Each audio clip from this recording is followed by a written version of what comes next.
બંદીવાનમાં ગઈકાલે આપણે વાત કરી પ્રેમમાં ધોખો ખાધેલા કેદી વિશ્વાસ સાથે. આજે બીજા એપિસોડમાં મળીશું શકીલ અને સુમિત. આ બંને હત્યાના ગુનામાં સાબરમતી જેલમાં સજા કાપી રહ્યા છે.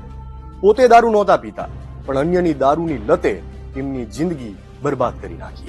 આ સિરીઝમાં દર્શાવાયેલા તમામ કેદીઓની ગુપ્તતા જાળવવા માટે કેદીના નામ બદલ્યા છે. બંને અત્યારે બડા ચક્કરમાં સજા ભોગવી રહ્યા છે.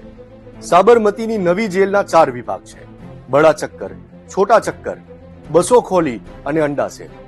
જેમાંથી બડા ચક્કર અને છોટા ચક્કરમાં સામાન્ય કેદીઓ, બસો ખોલીમાં ખૂંખાર ગુનેગારો ગેંગસ્ટર્સ અને અંડા સેલમાં નામચીન કેદીઓને સૌથી વધુ સુરક્ષા સાથે રાખવામાં આવે છે.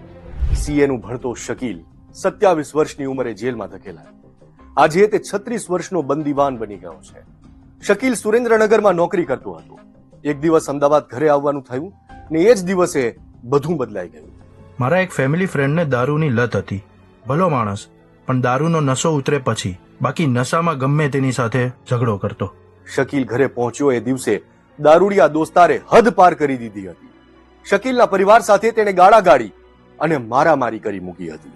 મેં એને ફરીને ફરી સમજાવ્યો, પણ એ સમજતો જ નહોતો. પછી મેં એને જોરથી ખેંચીને મારા ફેમિલીથી દૂર કર્યો ને બસ દિવાલ સાથે એનું માથું